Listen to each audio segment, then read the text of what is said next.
Like OBS? Alrighty. I was going to say like in OBS. Yep, just OBS, black Smart. screen. You can extract the MP3 from that. It's pretty easy. So, woo, easy money. All right, so I know thank you for your time. Really appreciate it. We will do our best to, be as fast as possible. I said as I took as long as I possibly could to get that sentence out. So, I think we have a pretty decent idea about as I'm pulling up the Jack 1 history instead of Jack 2. There we go. I think we have a pretty decent idea about the early runs and stuff. Okay. We talked with Vaser. I think he gave us a pretty good idea.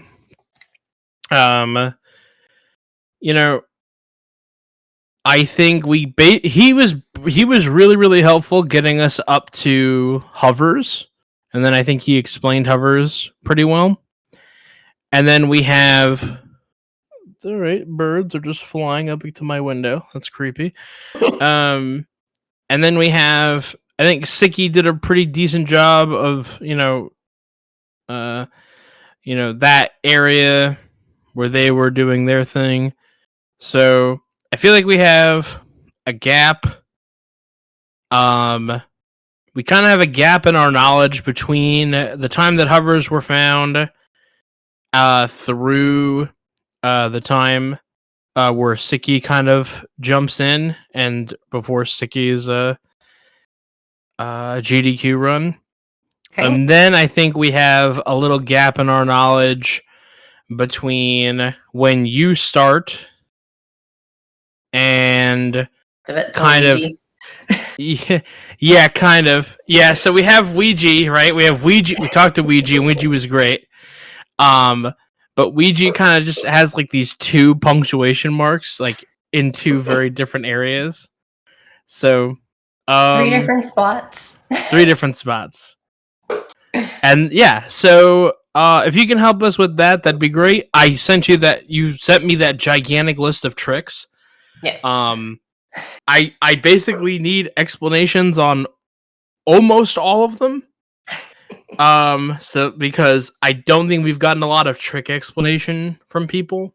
I will say, to be fair, a lot of this run is hovers. Yeah.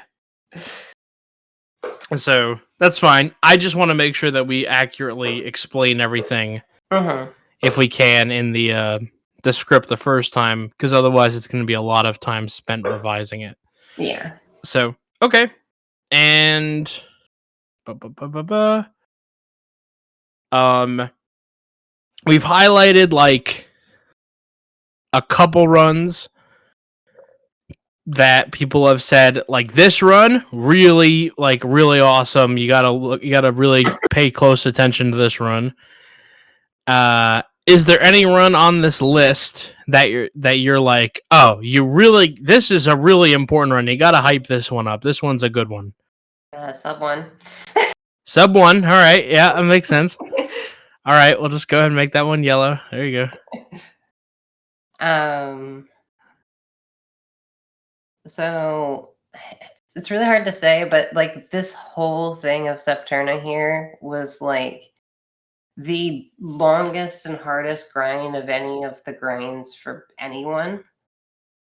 Septerna was by themselves the whole time, just slamming the record down with that nonstop. So I don't know if you guys want to do anything specific about this segment here, but this specifically, the 55-58 was like, it's the equivalent of where the run is now, just without the new stuff. Okay. So, all right. So this is my game plan for the interview, right?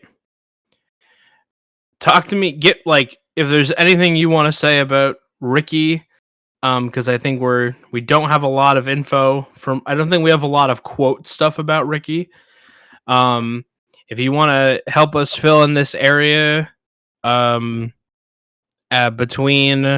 hovers being incorporated into the run and Siggy, that'd be great. And then, in case we don't get an interview with Septurna, if you want to help talk, give us some something we can use on the Septurna area here, Okay. and then we can go through tricks, and then of course your stuff, which I think goes without saying. So I think that would be the optimal game plan. Okay, I will say right off the start, the Ricky era, I honestly know the least amount about. Even if you can just give me a quote about Ricky, that's enough. Like, I don't want to spend too much time on it because we don't have some of these videos. Yeah, there's a lot of missing stuff in the Ricky era too. Yeah. So honestly, a color quote and I'd be pretty pog. Let's come back to that then. All right, you can think of all the negative things you want to say and then filter those out. Yeah. Okay, so you wanted to go from where hovers were found till Sicky, you said? Yeah, I think CC, that's the area that we kind of have the least info on. Would you agree? Yeah, sort of leading up to Vaser. Yeah. Because he didn't have too much to say about right before then. But looks like it's a lot of DJ Tom Jack, and then Nitrovsky shows up. So anything from like Nitrovsky onward, I think would be useful. Okay, did Vaser give you guys stuff on Tom Jack's area then? Yeah, he did talk about Tom Jack. What basically he said that the times before hovers, nobody wanted to run the game. Very few people wanted to dedicate their lives to just running Jack 2. Mm-hmm. The only people that wanted to just run Jack 2 were him and Tom Jack. Except Tom Jack didn't talk to anybody, and his English is bad. So it was kind of like two people running alone, and that people would come in to play Jack 2, but he said the overwhelming consensus was it's the random, hard, crashy one.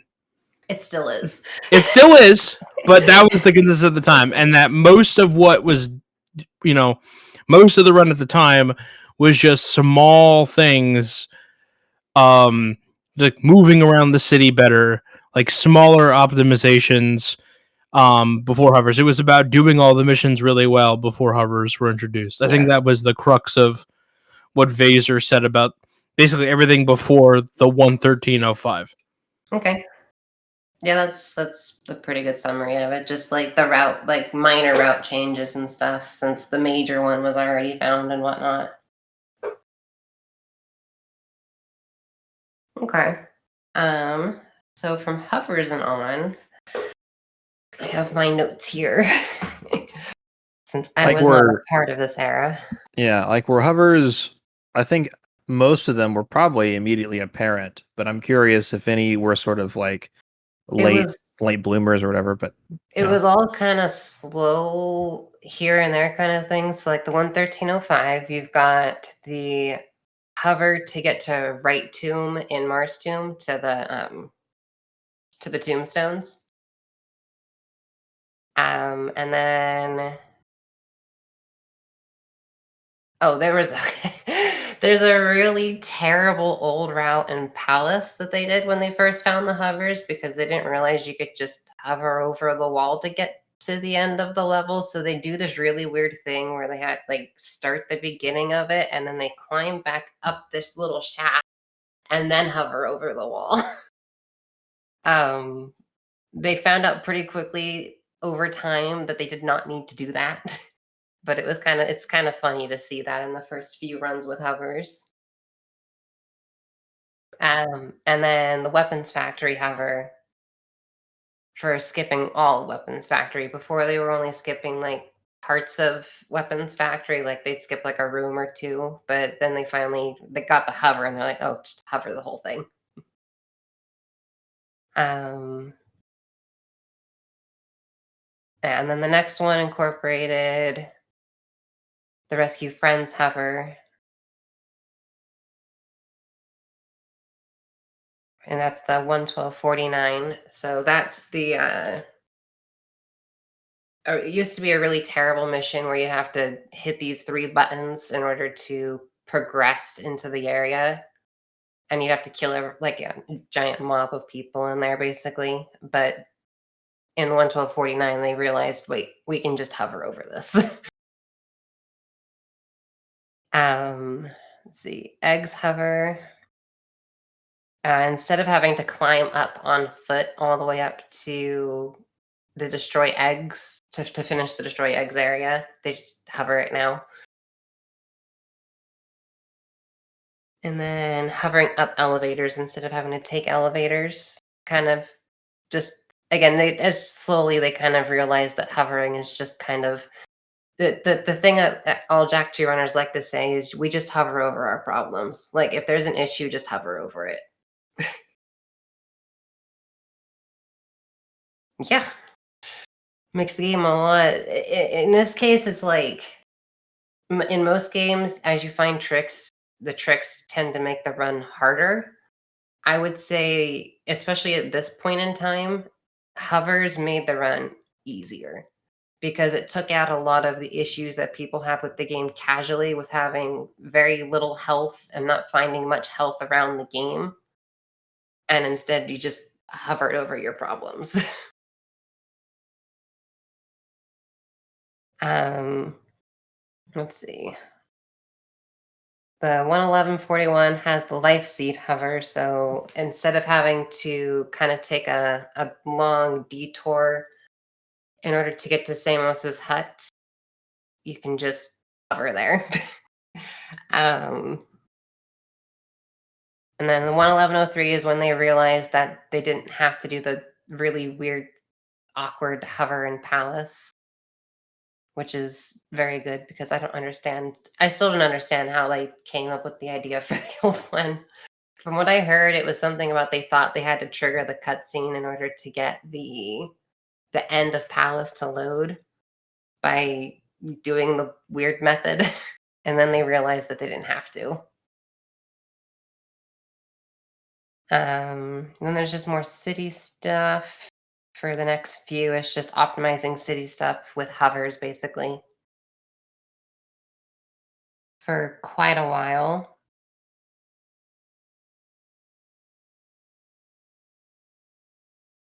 And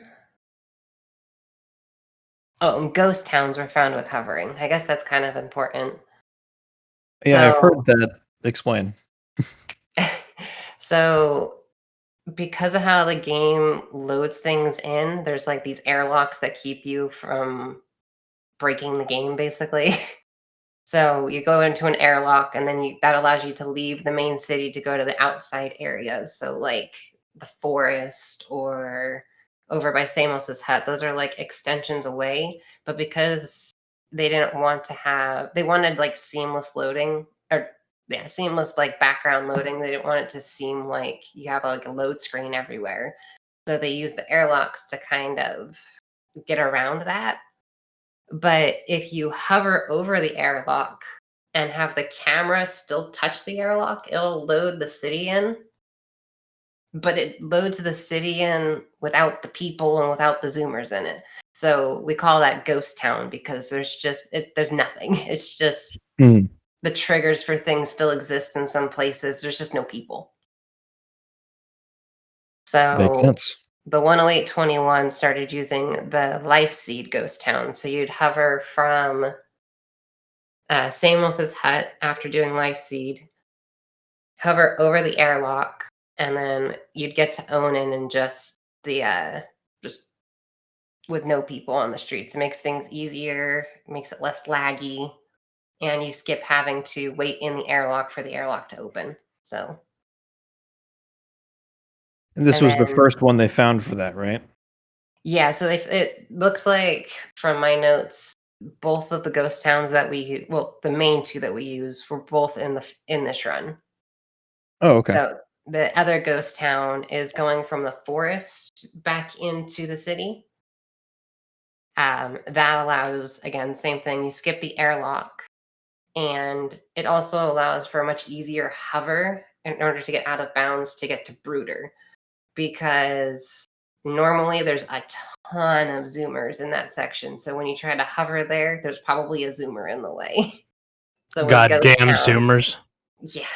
So with Ghost Town, it just allows you to just do the hover without the lag of things being there. There's nothing in your way. It's just up to your angles instead of hoping that there's nothing there.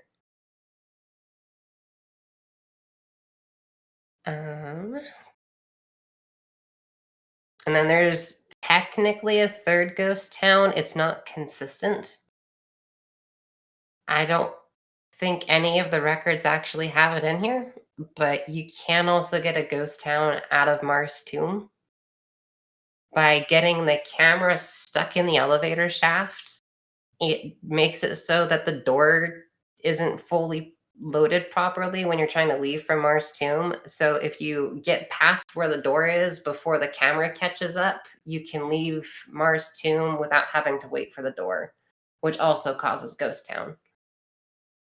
But that one's more random. We don't have a consistent method of doing that. It's just if you happen to notice that you can go for it, then you go for it. If not, oh well.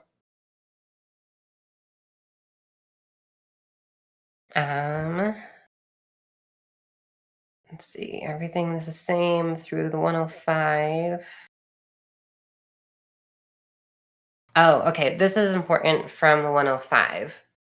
So there was multiple ways of doing tombstones. There was the old method of tombstones, which required hitting a tombstone and then trying to follow an old pattern, basically, instead of using audio cues. And then with the 105, which I believe is from Vaser. Yeah, so Vaser found the tombstones that we do now, which there's 6 different patterns. You just hit the corner tombstone, and then from there you can find out 4 of them, and then 2 others branch off from a second hit. So if you happen to hear the first one of that, you have to go to the second one to find out which pattern of those 2 it is. But instead of having to kind of do some weird guessing, it became a lot more simple and just listening to the music to know which pattern you had. And then the lurker storage route came out in the 105. The lurker storage, so for the longest time, people would go from, oh my God, I have to get this in my head. They would go from Life Seed to Protect Samos and then do lurkers. And then they would go to, is that way? No, sorry. They would go from Life Seed and Protect Samos stuff. They would go and do Destroy Eggs, and then they'd have to do lurkers and then go back all the way over to do, what is it, Destroy Tower? I think so. No, Drill Platform, that's what it's called, sorry. They'd have to go all the way back to Drill Platform, which is at the same spot as Destroy Eggs is. So they found out at the 105.56 that you can start the lurker mission, and then it just keeps it stored there. So you can have the lurker mission working, and then you can go over to do Destroy Eggs and Drill Platform back to back without having to do lurkers in between, which cut out a lot of driving time. The only issue that came with that is that once you start the lurker mission, you cannot die until after you've finished Drill Platform. Otherwise, you have to drive all the way back to lurkers. So that started up what people call the drive of shame. So if you died during, so if you died during Destroy Eggs or Drill Platform, you'd have to do the drive of shame, which lost a minute and a half overall, a minute to a minute and a half, depending on where you died. Is that a particularly dangerous section? Somewhat. So in Destroy Eggs, if you drop your hover, you tend to fall into this pit of dark eco, which is an insta-death. So that can be a little scary. or if you don't leave off of like the box thing that you land on afterwards properly, you can just fall right into that stuff and it'll kill you too. Drill platform is probably the scarier thing, depending on how you do it. So in drill platform, you have like the Titan suit, like the mech suit for the first half of it, but the second half of it, you have to do very sketchy movement on the jet board if you want to do it fast. And that's where a lot of runs tend to go to die until you get more used to doing that movement, because any death there is not good. I can actually pull up a video just so you guys have an idea on that real quick. I think it went well in my PB. That's too far. Doesn't help my cause that I didn't have splits in my PB.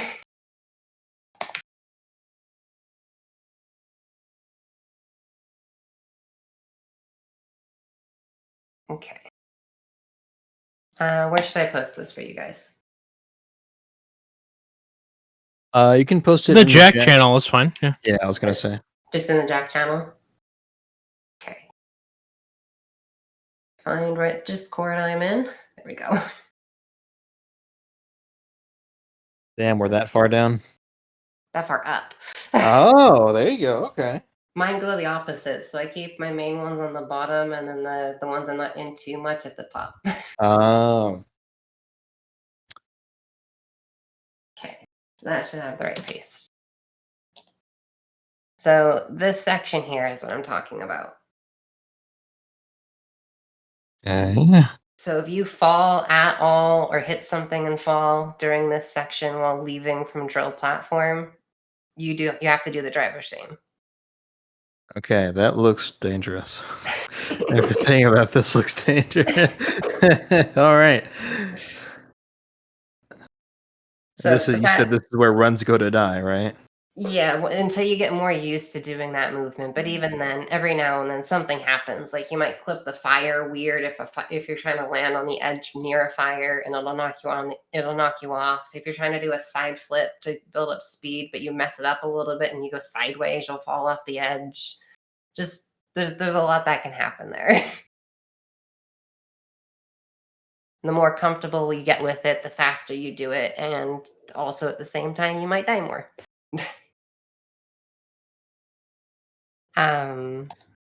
So that's what the lurker storage route does, is all of that. Let's see, the 105, they figured out another hover, which is the Peacemaker hover.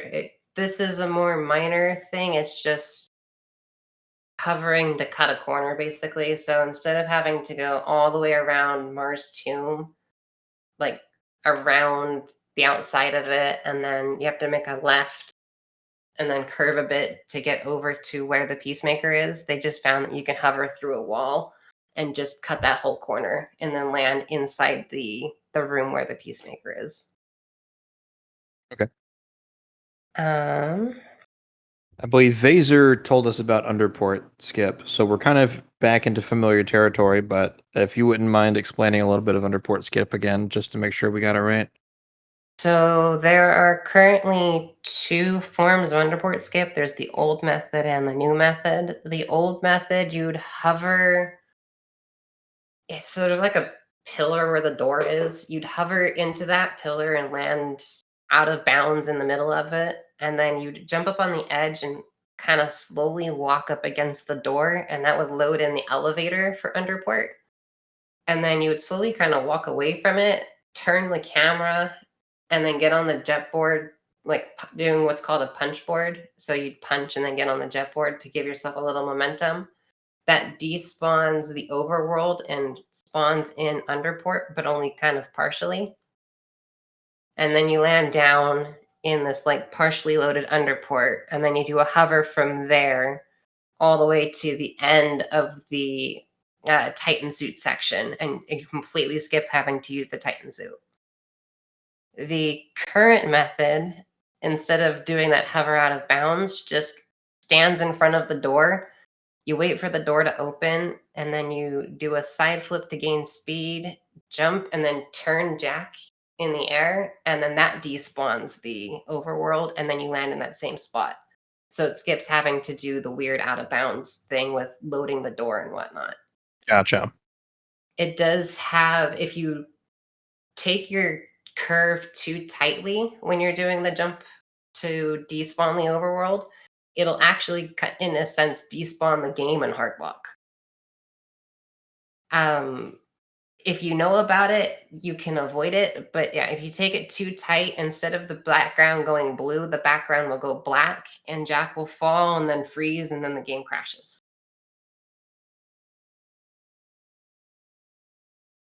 And then I don't think I did it in my PV. No, I wouldn't have done it in my PV. But there is now technically a new skip in Underport. It's kind of one of those like borderline skips of like it saves 6 seconds, but it's not the most consistent. I'd say it's like 40% consistent. So it's like you can go for it or you don't go for it.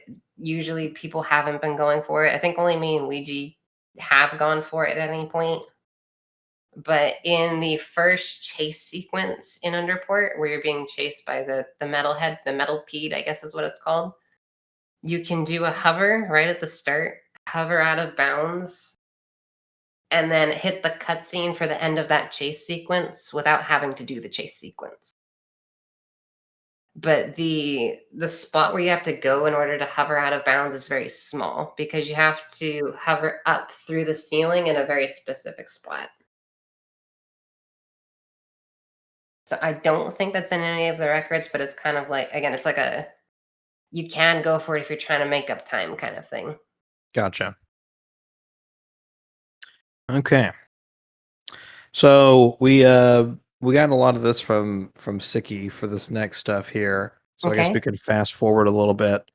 Probably fast forward to me and Smoker then. Yeah, I was gonna say Sicky is kind of on this path of getting closer to the hour mark, but I think he ends up getting busy with the life stuff and had to move on. But tell me about the whole race lap skip and then how you and Smoker were on the path to that sub-hour goal. Okay. So the class 2 and class 1 lap skips were things that were done in ILs prior, and they were just never done in runs because they were considered to be too inconsistent. So I think it was like when I had like a 102, I think, or 103, something like that. I decided that I wanted to look into them because I was like, in the IL, they are doing this 5 times in a row. I feel like that's consistent enough to warrant trying to put it in the run. Because the class 2 ones in particular saved 30 seconds, and the class 1 ones at the time saved 9-ish. I spent probably 20 to 30 hours researching class 2 lap skips in order to make them consistent, trying to understand what angle at the wall you had to go at, when to jump, when to boost, and all that fun stuff. Just to be able to put the race lap skips into the run. And then after spending all that time with class 2, I went to look at class 1, and the class 1 ones were like super simple after all of the work with class 2. So together, those saved roughly 40 seconds, which was very helpful for getting down to sub 1. Yeah. So that's the race skip, so the Yeah. race lap skip. But before we get there, can you tell the story about how you got involved with Jack 2? Because I believe it was Ouija who told us something along the lines of you had said something like, "I don't play gun games," and there was So, so you were yeah. like, "No, I'm not playing Jack," but then something So, changed. yeah. So I have an interesting story getting into this game. In I want to say 2017, might have been 2016.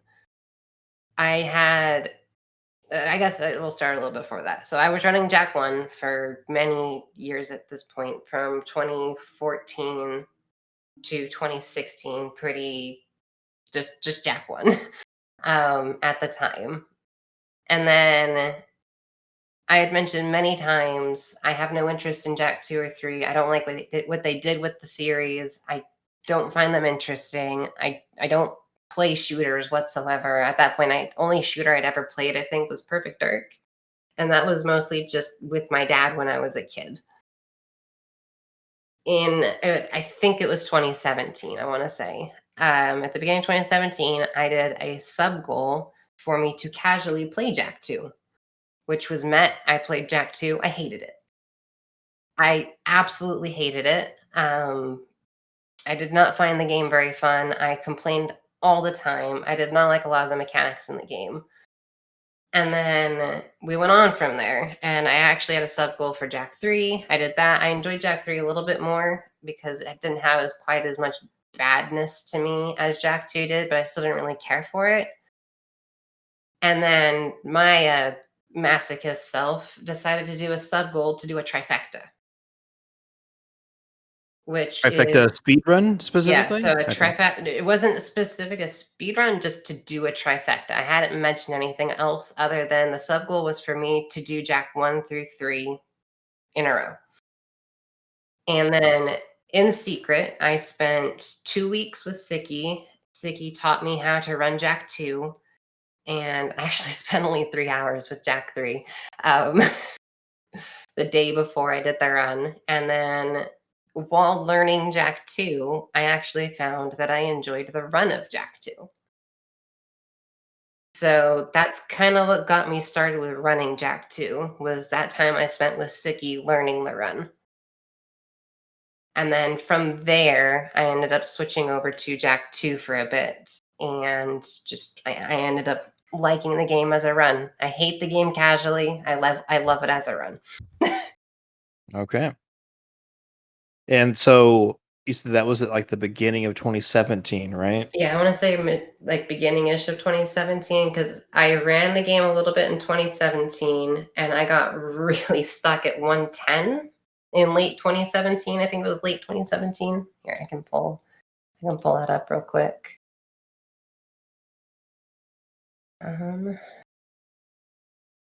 Show obsolete runs. I had this 110 October 3rd of 2017. So that's 6 months before I got record. Yeah. So I got stuck at that 110 for just months. And then at the beginning of 2018, all of a sudden the game just kind of clicked for me. And I just brought my time down very quickly from there.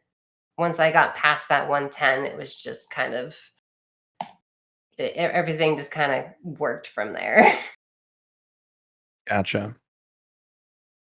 And roughly, what was that time? Or sorry, when did that click for you? Early 2018? Early 2018. Okay. All right. And at that point, me, Sicky, and Smoker were all running at the same time. Sicky had that one flat 37 this whole time, which I felt really bad about. Because Sicky was trying still up to a point, up till probably February of 2018, I want to say, and just couldn't get anything going. And then me and Smoker both got one flats of our own. And then it was just between me and Smoker when we were trying to get the sub 1. So as you can see, Smoker got his one flat 33 10 days before I got the sub 1. During that 10 days, we both had low 1 flats, I believe.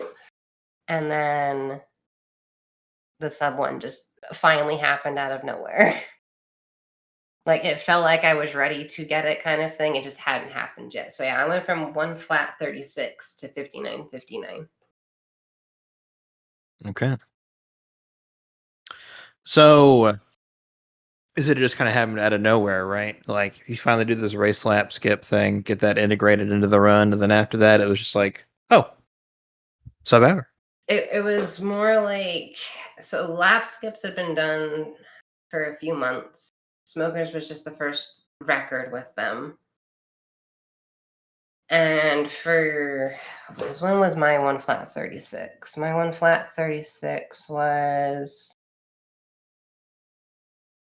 April 24th. Okay, so when I got the 1 flat 36, I was actually, if I remember, I was pretty disappointed in it because I knew I could sub 1 at that point. So it was one of those runs. It was like, yes, I PB, but like, I know I can do this. And so for the next 5 days after that, I just did like 8-hour streams of just Jack 2, just trying to finally get the sub 1. Gotcha. What was that run like? I mean, was it a particularly awesome run? Anything that you struggled with? Anything crazy happen? If I remember right, it was mostly just kind of a smooth run. Just things worked throughout the run. Nothing like bad really jumps out at me from that run. Other than right at the end, due to nerves, it was very hard to do the final fight. I imagine. Did it? I mean, I don't want to put words in your mouth or anything, but was this like a really awesome feeling to get that sub hour? That's a big milestone, right? Yeah, so I was very happy with it. And then moments after, someone had mentioned that I had now been the first sub 1 of Jack 1 and Jack 2. That's true. Yeah. Okay. Both of which were very high 59s. Oh, here, I've got in my notes here. So I had the first ever sub 8-minute praxis in the 59-59. So it had a really good start. Okay. Might write that down for the what do you call it? We call it hamming it up, but there's the run breakdown, right? And my notes also say that my 59-59 was the first time you'll see ringless arrow race, which looks really scary to people, but it's really not that bad. It saves like 3 seconds on average. But in arrow race, you can skip the back half of the rings and it allows you to cut some corners properly. However, once you skip a ring, you can't touch anymore. Otherwise, it insta fails you in the mission. And then you have to start over. And you have to drive kind of near and like around rings in certain different places. So that'd be the first run that has that.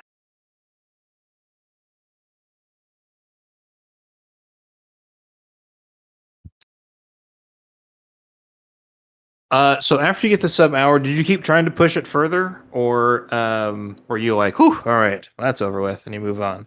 So in the 3 months up till Septerna taking the record, I moved on to other categories. So at one point, I had the record in any percent, hoverless, and all missions. After I got the sub 1, I got the record in those other 2 categories as well. Is there any other ones? Is like 100% category, or There is a 100% category. I learned about 30 minutes of it, and I had no interest.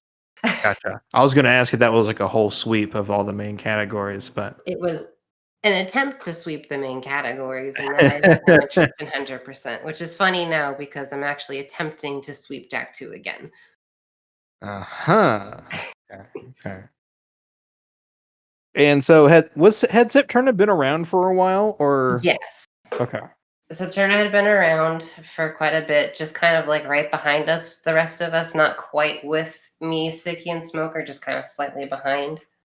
And then during that, it looks like, 2.5 months gap is when Septerna kind of finally caught up with everyone. Okay. Can you And Oh, go ahead. I was just gonna say, and was able to finally take the record and help bring it lower at that time. Yeah. Um, can you tell me about Septerna as a runner?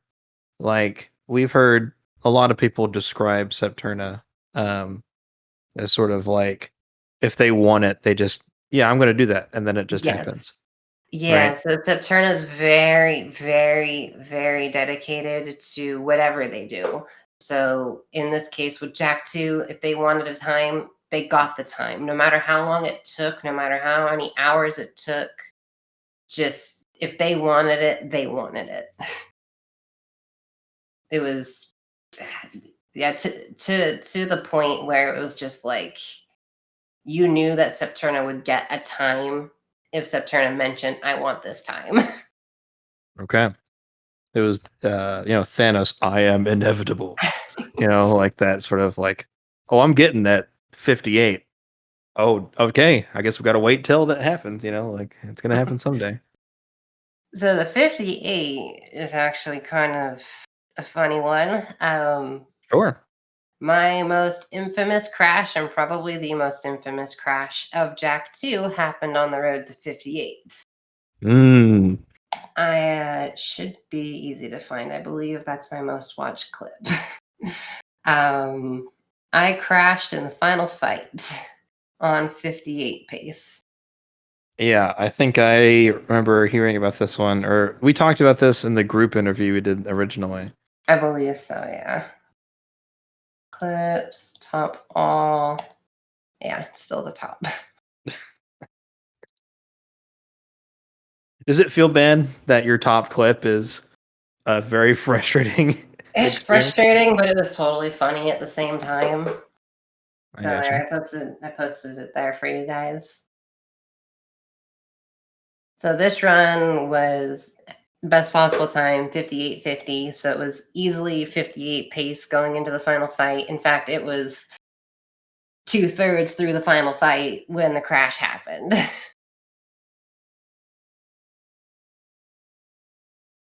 I was about to say, weren't you like seconds away from the end? That's like maybe 15 seconds away from the end, 15, 20 seconds Oh when that no. crashed. An hour into the run, well, 58 minutes Yeah. into the run. So The that end. run would have been the first 58 until the crash happened. And then a few days later, Septurna got the first 58. Damn.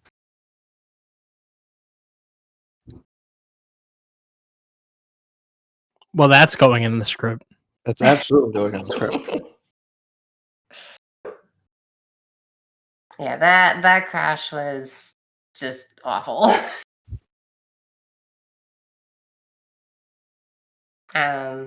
Yeah, from there, I suppose me and Septurna were still pushing it for a bit up until me on this 58.33. That's when I decided I was done with Jack 2. I'm moving on. Did you what did you move on to? That time, let's let speedrun.com tell us that, shall we? Because that's what 2018. So yeah, September 2018. What did I do?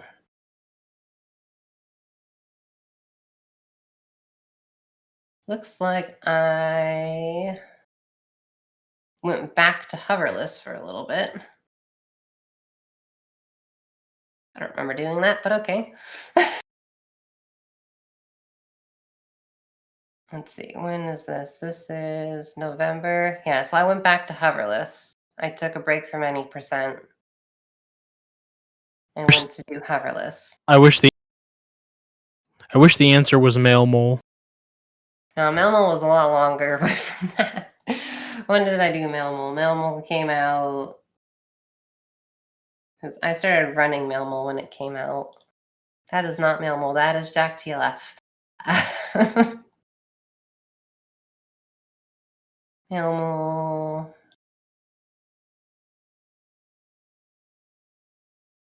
$20.21. Damn, I was close, but not at all. So close. Yeah, so apparently I went back to hoverless for a bit, and then when's this 57.59 from? January of 2020. So I did hoverless, and then I must have, I don't know what I went to then. If that was January, Because I came back to Jack 2 any percent for the GDQ race between me and Sicky for that in 2020. So what was I doing at the time? I must have been hopping Jack games at the time. Or maybe it was Pokemon. Ooh, Pokemon maybe. Let's Go, November 27th. Yeah, okay. So I went to Pokemon Let's Go. After, so I got the 5833. Then I reclaimed the hoverless record. And then I went to Let's Go for a very long time.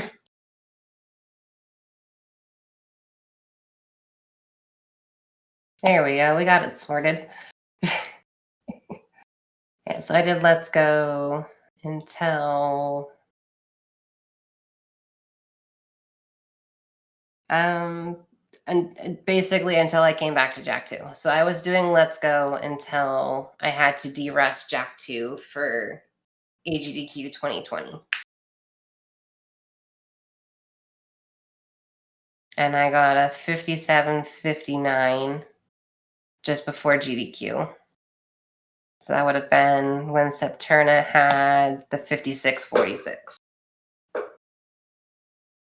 Did you got a 57? What was it? 5759.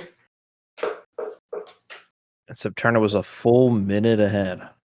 And my run was second place. I was going to ask. So Septurna was really just that much further Yeah. ahead than everyone. Wow. At that point, Septurna just hit the gas and kept going. Crazy.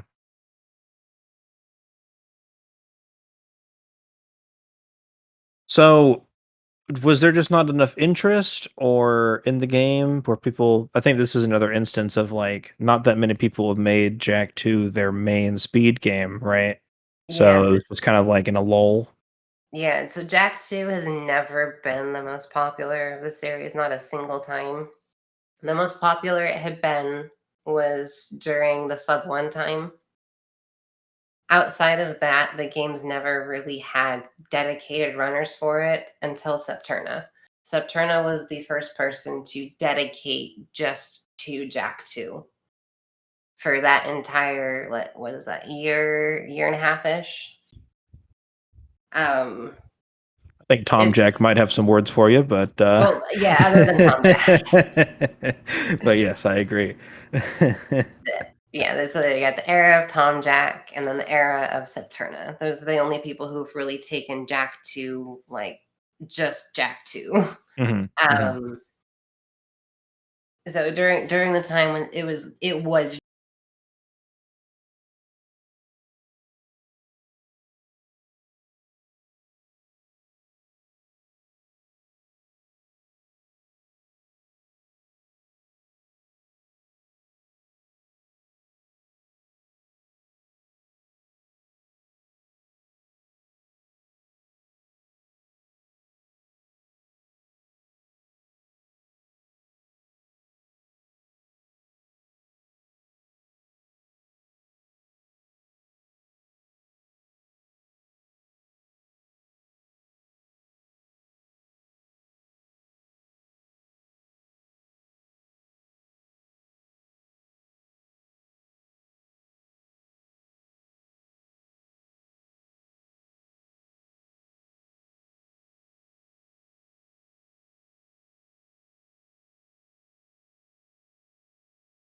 Are you sure though, Craig? All right, he's back. Are you sure about that? That's why we ask for people to record their own. We really need to look for a new bot. Anyways. Okay, so you see how there's this month gap here between the 5610 and the 5558? Mm-hmm. There was no gap in play. So that entire month, Septurna was grinding for that 55. Man. Every day, nonstop. Okay. Like, that's just how dedicated Septurna was. And then after finally getting the 55, he was just done. I'd imagine so. So I see that there was Daxter Chase Skip and Shaft Skip for Ouija's run. And we talked to Ouija, and Ouija sort of wanted to pick up the game again. But what do you think? I guess we still need to talk to Septurna, but what do you think Septurna's motivation was to come back so quickly? Oh, I do know the motivation here. Septurna came back because someone beat his record and he wanted it back. That was his motivation. He wanted to be like the top of Jack 2. So like at this time, throughout all of the grinding from Septurna had the sweep of Jack 2. Mm. So up until Ouija taking any percent, all this time from probably, I want to say mid 2019 until 2021, Septurna had a sweep on Jack 2. Okay. So then Ouija got the record. Septurna de-rusted the game for 3 days. And then you can see here, October 20th, 21, 24, 24. Yeah. Came back for those few days, broke the game more, and then left. Crazy. It's funny to hear Ouija tell the story because Ouija was like, I inspired Septurna to run the game, and then when Septurna went on his reign of dominance, it inspired me to come back to the game, and then it's like, and then me coming back to the game got Septurna to come back, and he didn't say this, kick his ass. It's basically, yeah, it was, the Septurna was just like, I lost my record, I want it back. But then because of how Septurna wanted to be with runs, he didn't want to stop until he got the 54 because that was the equivalent of his 55. Gotcha. So he ran it those few days, got the 54, and then left it there. I guess we'll have to ask Septurna, but do you think Septurna has plans to come back now that 2 people have beaten? Not currently. He's taking a major break just from Jack in general. Gotcha. Okay. It took a little too much of a toll on him. Fair enough. We already talked to Ouija about it, but what was your motivation to come back? Because you went off to do Pokemon and a couple other things, I think. But what? I went off to run every Jack game and other things like Mail Mole, and just I was doing other things, and then I am back to Jack 2. For originally it was because we did a Jack 2 any percent tournament, and I came back for that, and I was, wait, was it for the any percent tournament? No, because I was doing, why was I doing, hang on. I was doing hoverless before the tournament, but I don't remember why I was doing hoverless before the tournament. Because I know I came back to any percent for the tournament.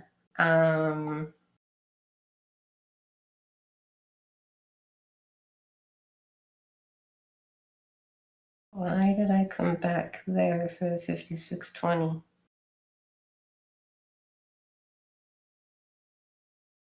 No, okay, that was for the tournament. Okay, so what happened was the tournament was announced.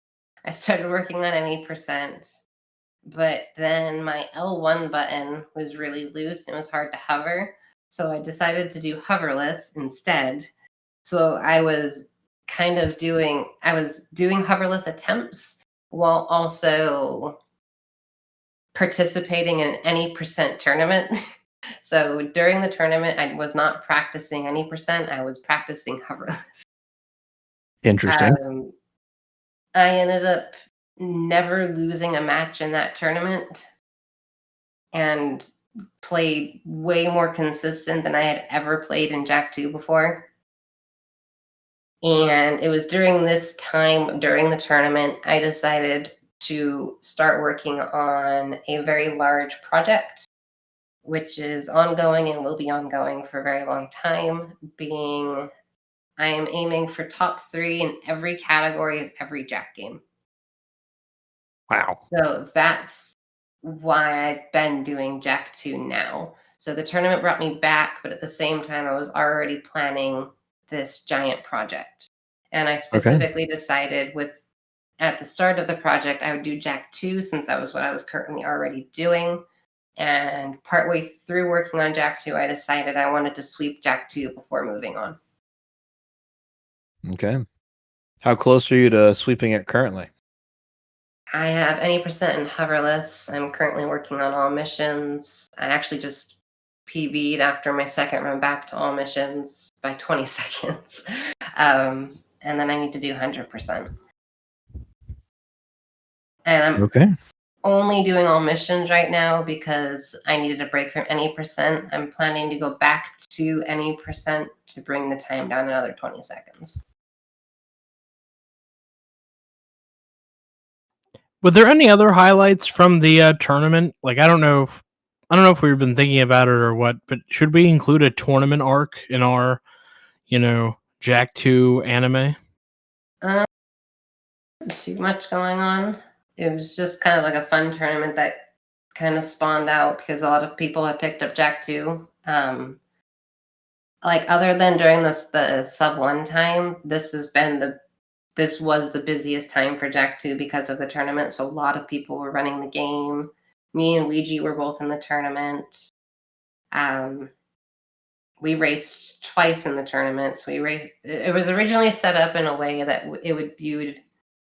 you would race people who had as many wins, or like it was supposed to be set up in a way that as you got further into tournament, people who were the same skill level would start racing each other more.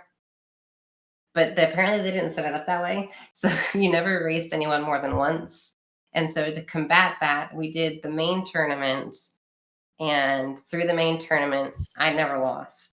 And then we decided that we would do one final race between me and Ouija, since Ouija had only lost to me. So technically, based on what the rules were supposed to be, we should have raced a few more times than that. So we decided to do like one final grand finale between me and Ouija, which I ended up winning.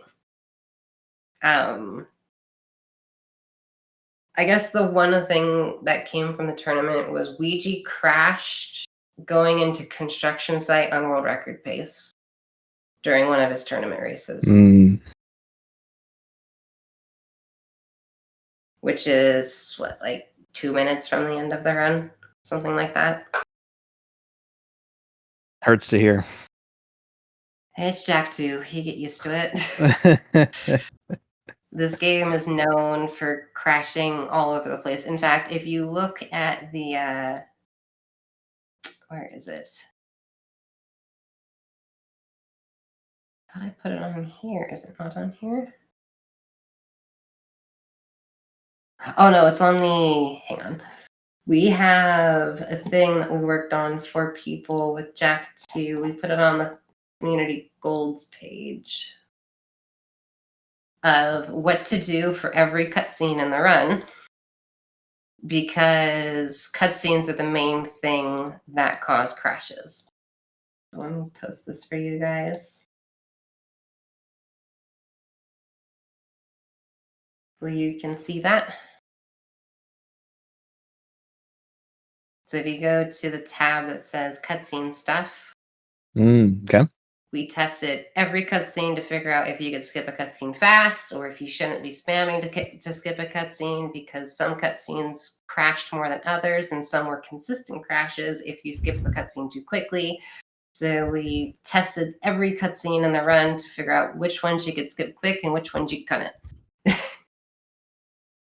I like how it just says wait before skipping. Like, how long do you wait? And then you'll see this very long one here with the end of Metalhead Mash. Metalhead Mash is known for the most crashes. Myself in particular, while I was trying to get the sub 1, the reason why it was such a struggle at the time was because I probably crashed at Metalhead Mash more than 20 times. From trying to go from that one flat 36 to the 59. It's just that awful of a thing. So this giant long thing was me testing what helped make it crash less so that I could finally get the sub 1. And it hasn't changed centrally. You can, instead of zooming into the floor, you can pause the game. That's the only difference at this point. Pausing lets the game load it in better. But yeah, this game is just known for crashing. And it gets worse in the longer categories too. If you're playing all missions or 100%, due to how the game stores data, I guess, the longer you are playing Jack 2, the more likely it is to crash, specifically the longer on one file. So during those longer runs, because you're on that same file for 2 hours plus, you're more likely to just randomly crash while like driving around the city or anything like that. Man, that sounds like a memory leak. It is, But actually. I was gonna say, If you have debug on, you can see how bad it is. And then when you turn on debug in Jack 2, it doesn't show anything. But in Jack 3, when you turn on debug, it constantly just says that the memory is overflowing. oh no. Just nonstop. And then in Jack 2, that's actually, it's happened to 2 people. It's happened to Reese and it's happened to me. Before debug was found, it happened to Reese. Debug text showed up in his all missions run saying that there was a memory leak. Oh no. And that was before debug was actually known as a thing. And then when it was found as a thing, we were like, oh, that makes sense, but how the heck did you get that? And then I ended up getting it after debug was known, and we still don't know how it happened. Well, if it's overflowing, maybe the text out of that. Yeah, I don't know. That's crazy. All right. I'm all good on questions, but I think CJ, you wanted to talk more about tricks, right? Yes, Oh. Sorry, I'm on push to talk, so just give me 1 second. Okay.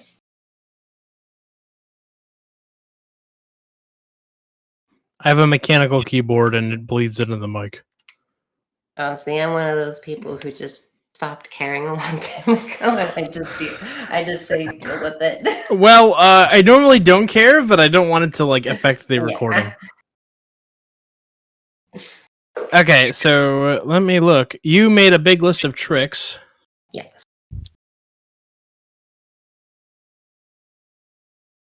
Should be. I'm pulling up that list of tricks right now. Let me take myself off push to talk. That's better. Okay, so okay, so we talked about hover. So there's 2 versions of the red barrier skip. Is that the one where there's one version where you die and there's one version where you don't? Yeah. As my understanding of that trick is basically that the walls are suggestions, and if you just park a zoomer by the barrier, you can just jump over it or jump around it. Around it, yeah. Yeah. So in this game, it's like a lot of older games where there's only collision so high, Mhm. and then they're just like, we don't need collision up there. They can't get there. Which is what allows most skips in this game to work. So the original red barrier skip was you park next, it's like a little bit to the right of the red barrier. There's like this pipe coming out of one of the buildings. You do what's called a zoomer jump. So you get out of you jump with the zoomer and then get out of the zoomer, and it gives Jack a little extra height out of when he leaves the zoomer, allowing you to land up on that pipe. And then you can clip through the wall and clip down into an out of bounds area and then just roll onto the other side of the red barrier. And then version 2, which is what we do now, there's a section earlier that has a very low area for you to be able to get out of bounds. If you clip out of bounds there and then fall into the void, it actually hits the checkpoint for being in the area on the other side of the red barrier. So you die there, and then it just puts you on the other side of the red barrier. it doesn't check whether or not, like, can you pass the barrier? No? Okay, then you can stay here. No, it's just like, hey, you hit this checkpoint that supposedly means you can go this way, so we're going to put you there. Okay. Yep. Yellow barrier, it technically has multiple methods of it that just kind of, they're all very similar except for the original. The original they clipped out in much different area, and they would do a death warp or a restart warp to be put on the other side of the other side of the yellow barrier. Whereas now, and there was multiple forms of it before, but now what we do is you do the zoomer jump to clip through a wall, and then you just roll jump on the side of like the out of bounds section and then clip the yellow barrier that way. The other methods kind of leading up to that were just in different spots. It just kind of got more optimized as they realized, hey, you can clip here. Hey, you can clip here. Wait, you can clip over here. Do you want me to just kind of run through this list, I guess? Yeah, I get you. If you want to run through the list, that'd be great. I just have one question before you start. Mm-hmm. If you were to offer, if someone were to post on Reddit, on like explain like I'm 5, like a 2-sentence summary in the simplest possible terms of what hovers are and how they work, what would be your super brain dead explanation of how hovers work? Okay. I'll try my best. So in Jak 2, you can do tricks to build up speed. You can do front flips and stuff like that. If you jump, do a left or right trick, and then immediately transition into an up or down trick, it cancels the trick that you were doing previously into that up or down trick. It doesn't matter which way you do it. Then that allows you to hover. So, but by canceling into the other trick and then constantly pressing L1 after that, it just continuously does that trick over and over and over and over. So you're constantly canceling tricks, technically speaking. Okay, great. Thank you. All right, you can go down your huge list. All right. So Mars 2, the original way it was found way back in the day, since this is the main major skip in this game, you would take a zoomer and launch yourself off the zoomer, off like one of these side pillars, basically, to get Jak out of bounds, and then you would just roll jump into where the elevator is, punch the door, and then restart warp, and that would put you in Mars Tomb, because Mars Tomb, for whatever reason, they just kind of left the loading trigger there so you can just get there. The way we do it now, Skip's having to go over to the door and do a restart warp by... Okay, a little complicated, I guess. I'm trying not to make it complicated. If you when you land in the out of bounds area after getting off the zoomer, if you zoom in and out, it despawns the mini map, which makes it so that the game starts loading Mars Tomb in, and then you've got a certain time frame to do a boosted extended uppercut off the edge to get close enough to Mars Tomb while you're falling to fall void in the upper death plane of Mars Tomb to spawn inside Mars Tomb. Okay, that makes sense. Yeah, a bit more complicated there. And then Daxter Chase. So I put V1, V2 here. Technically, that's incorrect. There's just left tomb skip was the original thing. So you clip into a pillar near left tomb and then move out of bounds underneath the ground and then follow alongside the side of left tomb until you got over to the ending, not the ending of it, like the second half where you start being chased by the big ball thing as Daxter. So you just make your way over to there in the out of bounds. You do a very precise roll jump and you roll from the out of bounds into that section, and that skips having to get to that part. and then you do the Daxter chase, and then from there you can move on. And then there's Daxter chase, which is you do the same thing. You clip out of bounds, you get over to that spot, but instead of just roll jumping into that room, you do what we call invulnerability glitch by ground pounding into. So there's like this dark eco that's kind of like extending outside the walls, and there's also water. You ground pound in a way that Jack falls at an like diagonally kind of, so you want to like curve him in the air to where he hits the water just as he's hitting the dark eco, and that causes invulnerability glitch. So instead of dying in the dark eco, now Jack can be in the dark eco. Okay. And there's 2 parts to invulnerability glitch. There's part 1 and part 2. When you have part 1, you can't interact with anything. Like you can't get in zoomers, you can't get hurt, things don't know you exist. It's kind of useless in part 1.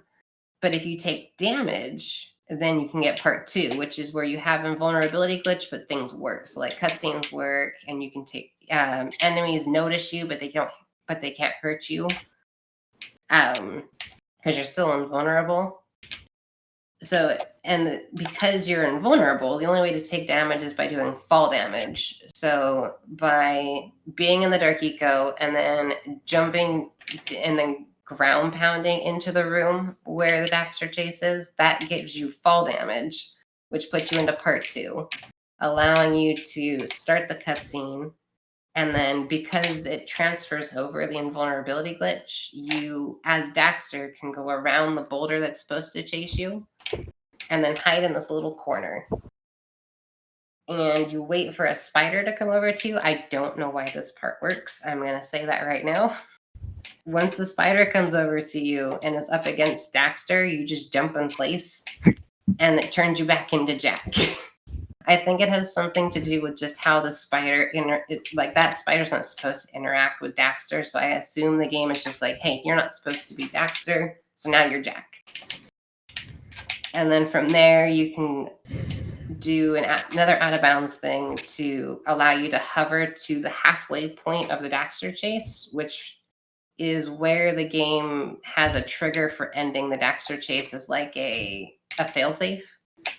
So you get to that point by hovering over there, hit the failsafe trigger, and then it skips doing the Daxter chase. And that saves like 40 seconds. And very complicated, I'm sorry. But to say that was, I'm sure it'll make more sense when you watch it. But that is the most complicated trick in the game. It is also the most recent thing found. But of course. Right tomb skip is just you hover over a wall. You hover over the wall at the start, like where right tomb starts, and you land next to it, and then from that out of bounds section, you hover to the tombstones, and that skips all of right tomb. Nice and simple. Let's see. Rescue Friends hover. Another just kind of simple hover. So in the Rescue Friends mission I mentioned before, there's a bunch of buttons that you have to push, and you have to kill a bunch of enemies because otherwise you'll die. But instead of having to push all those buttons and doing some weird platforming around these turrets and stuff, you just hover over the wall all the way to the second half of the area, allowing you to skip all that really bad part. And then once you get right to the end of Rescue Friends, there's this pipe on the corner. If you double jump and then spin on the bottom of it, it just clips you through the wall. And then you can do an extended uppercut into the ending area. So that just skips having to wait on a door at the end there. Sewer movement hover is just a city hover. You can hover over a giant wall that's in your way. Instead of having to go around, it just cuts a corner. The weird wall on the way to the stadium is probably one of the stranger glitches in Jak 2. there's a wall on the way to the stadium that, due to how walls and zoomers interact, you can just drive through the wall. Like there's nothing special. You just drive right through the wall. Interesting. There's a few places you can do that. There's also one that only works with the Crimson Guard, like the big cruiser thing. It only works with that one because of its size. We don't use that in runs. It's just kind of a funny thing to show to people. Interesting. Okay. And then there's the class 2 lap skips. I explained that already. Yep. Restart warp to Peacemaker and death warp. So on the way to Peacemaker, you come from the stadium, and then there's a restart warp that you can do by getting the camera up high enough. Once you get to the certain section, you launch Jack off of a zoomer to get the camera up high enough to hit a trigger that allows you to restart, and then that'll put you closer to where you're going, closer to Peacemaker in this case. And then from there, there's 2 things you can do. That one's more recent. There's this, like, I don't even know what it is. It's just a square on the ground. If you get to there and then zoom into the ground and then restart, it puts you in front of the palace, which just, again, it's just quicker movement to get over there instead of having to go all the way around palace. You're going from, it's putting you from the back side of palace to the front side of palace. And then there's a death warp that I found recently where instead of doing that, you hover over the palace wall and then you fall to your death, and then that spawns you in front of palace, which is just slightly faster. And then I talked about the hover to Peacemaker. Mm-hmm. Hovering into the hip hog, that's like the bar area where crew is. You can hover over the wall there instead of going through the door to get to crew quicker, because once you go inside buildings in Jack 2, the game makes you force walk. So you're just kind of stuck walking really slowly inside the building, and you have to go all the way to the back of the building. Instead, you hover over the wall and you can land directly in the cutscene. So that skips waiting for the door as well as having to do a slow walk. I kind of explained during this earlier. Do I need to say any more about that? No, I think you got it. Okay. Explained Life Seed hover. There was an older version of Life Seed in the earlier runs. Before hover was found, you could do what's called an extended front flip to hit the trigger instead of hovering. Extended front flip is when you do 2 front tricks back to back. So you do an L1 trick and then an R1 trick. That gets Jack more distance and height than he's normally supposed to get. And if you do that by doing a held L1 at the start, it gives you even more height than that to allow to cross bigger gaps. Doing an extended front flip, you would barely be able to touch the cutscene from the side. So that's how they used to do it before the hover was found. And now you just hover there. Life Seed Ghost Town I already talked about. There's just general, the death warps and hovers to Onin is general death warps that like hover over a wall to warp to somewhere else by hitting a checkpoint with the death. I don't think I really need to go over that. Same thing with the death warp to the forest. There's not much there. So there's 2 different restart.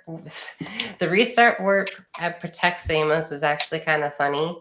So you can either restart on the way to Protect Samos in the forest or after Protect Samos. You can't do both. So for the longest time, early runs did the restart warp to get to Protect Samos, and then they would do jetboard movement after Protect Samos. Up until around Sicky's era.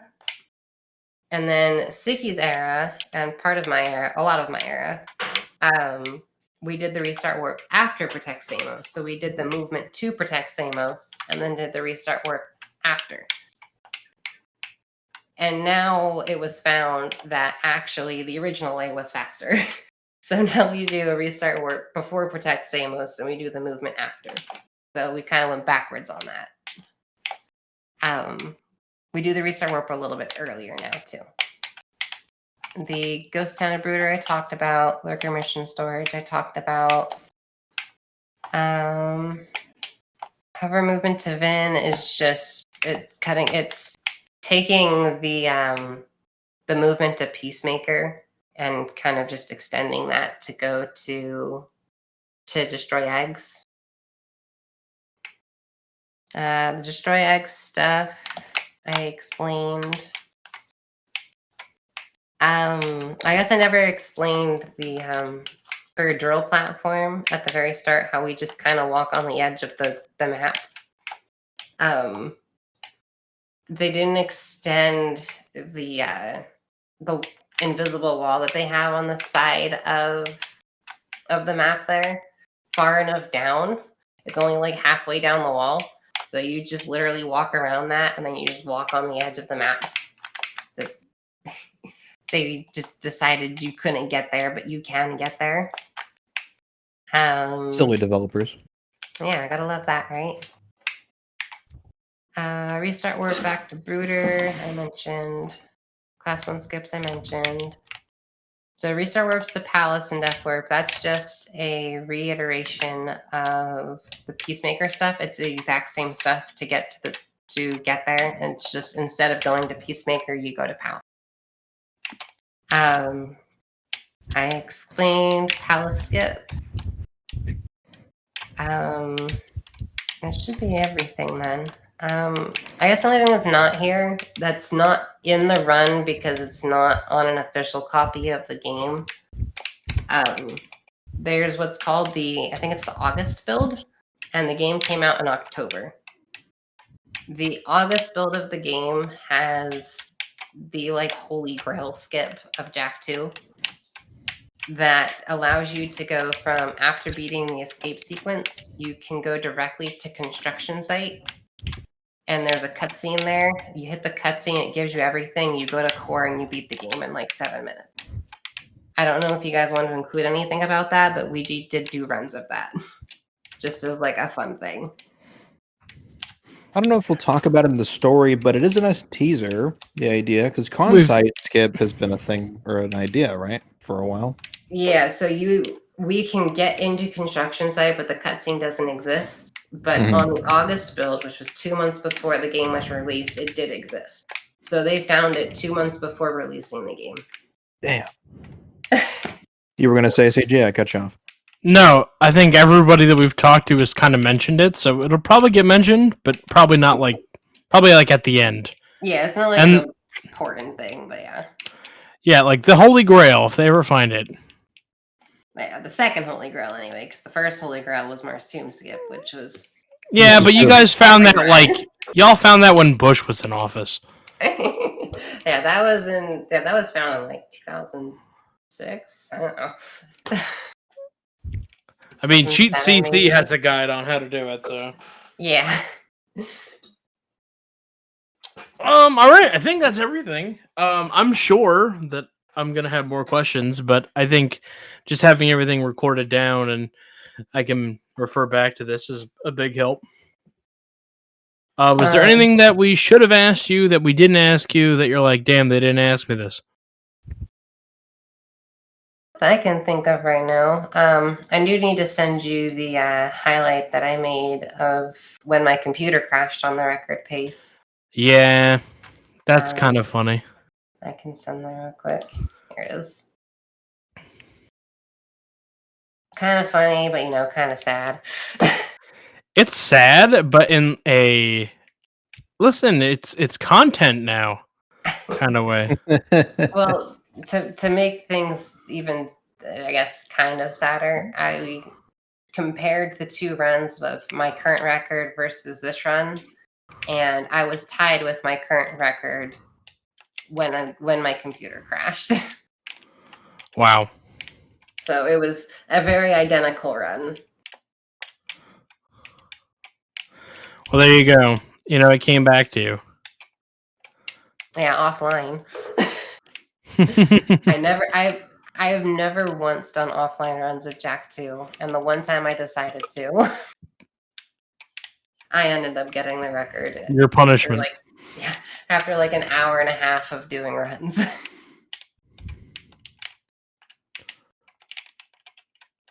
All right. I don't know if there's anything else. So you say anything? No, I'm all set. All right. I can think of. All right. Well, let's go ahead and get rid of Craig. He's been, working hard. Bye, Craig. Sorry you broke.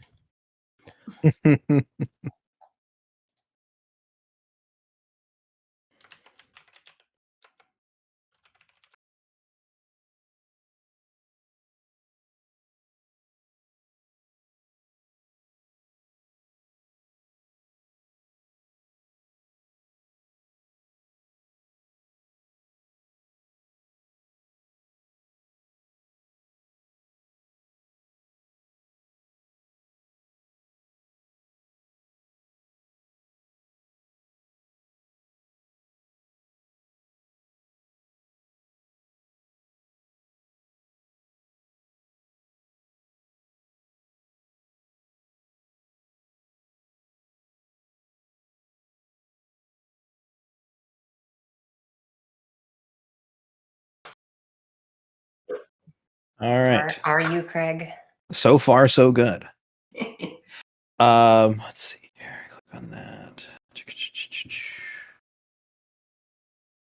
Alrighty.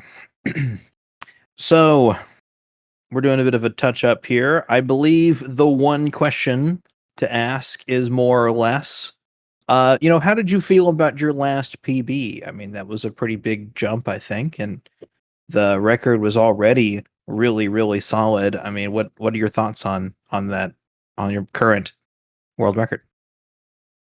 So my current record was just after a lot of grinding, more than I actually realized. I really struggled for quite a lot longer than I thought I did until I finally ended up getting the 5447. And I just don't think it registered when I got it, or up until now, honestly. Like re-looking at it, everything, just how much I struggled trying to get things down to that point. Mm-hmm.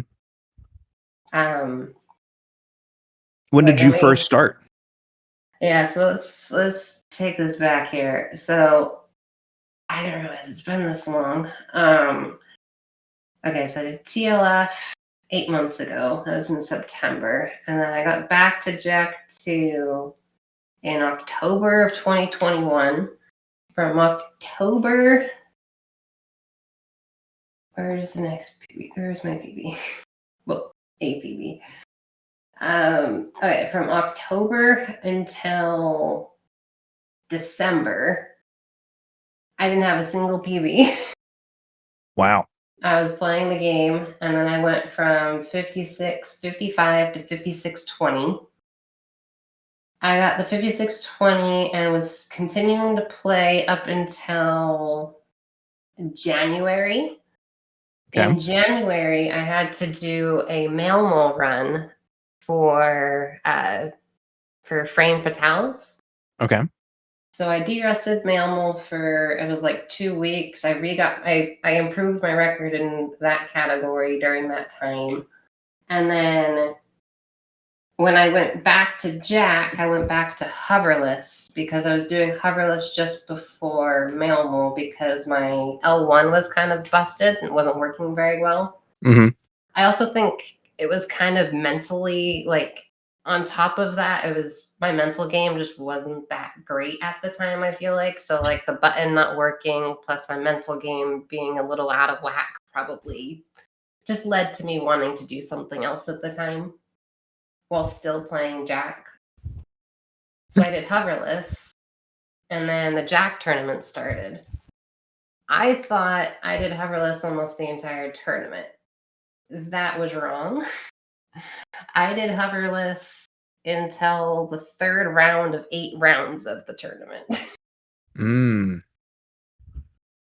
Just under half.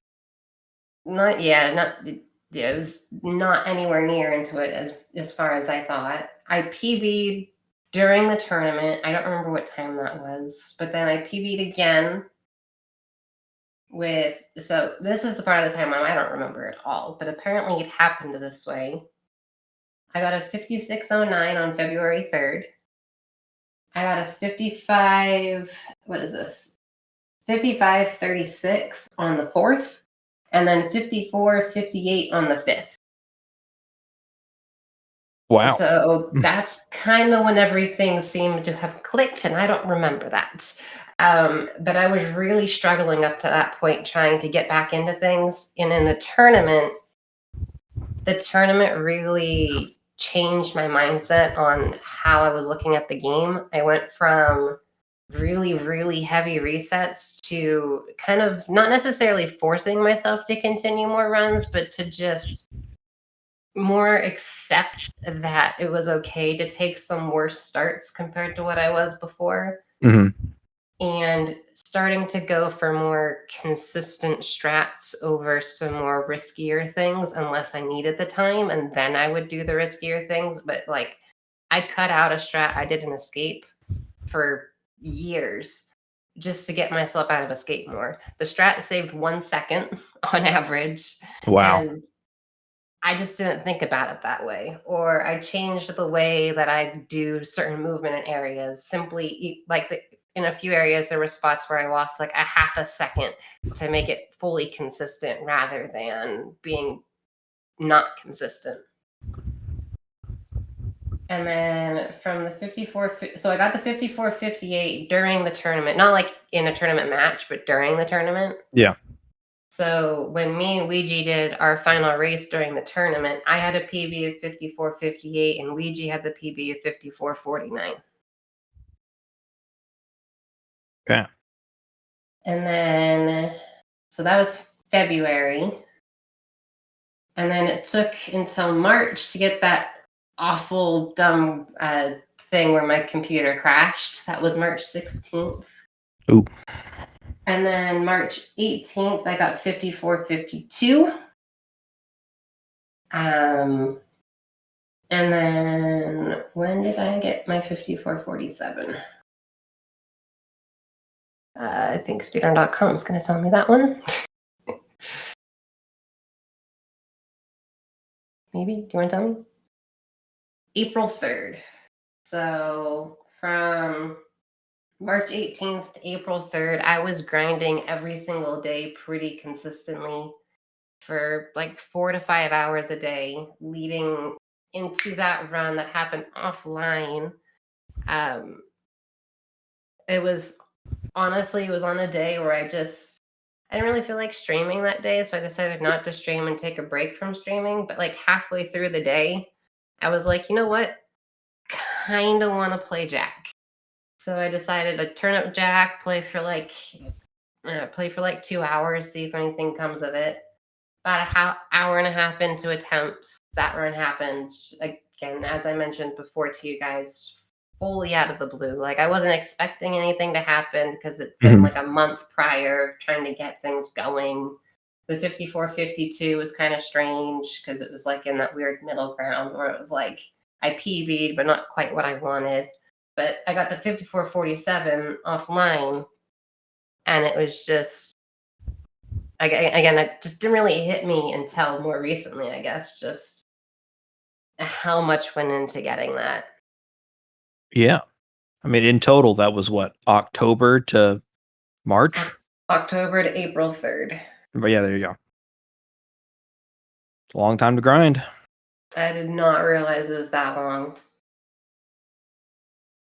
And that was for October was me kind of getting back into the game because I had taken a break since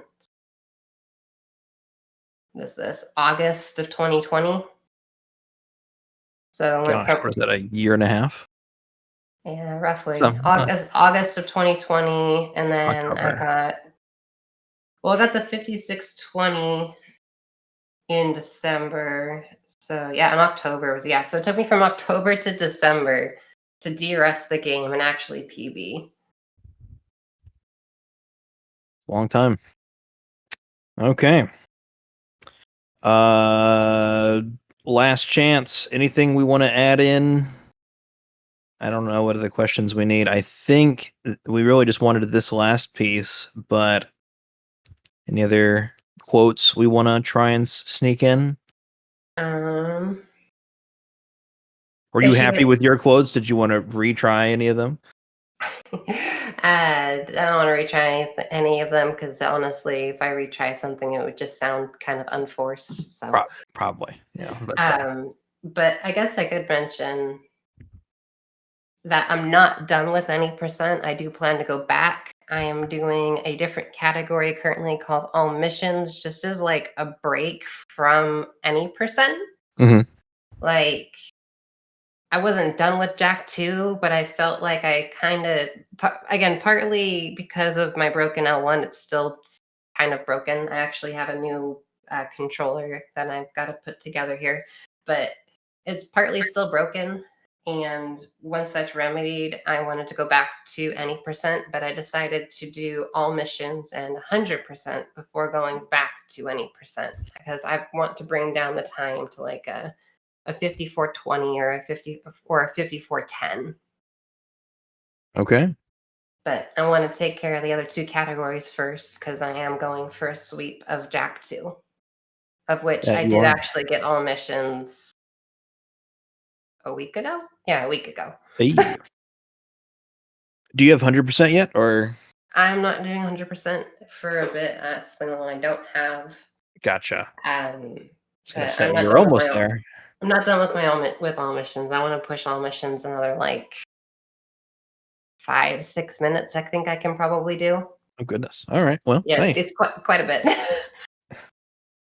All right. Okay. Well, I think that covers all the topics. Hopefully. Yeah, I wanted to clear that up because I did not realize how bad that was. Like when I saw everyone talking about how it kind of ended abruptly, I was like, well, let me go back and look at things. And I was like, oh, I was very wrong. Yeah, I think CJ's already written up another paragraph or two, so we'll sneak those in. And I know he's working on the changes, so the next draft of the video should be much better, cleaned up quite a bit. So yeah, I know that weird bleep thing that happened that someone mentioned. I haven't finished watching it yet. yeah. All right, let me end the recording here.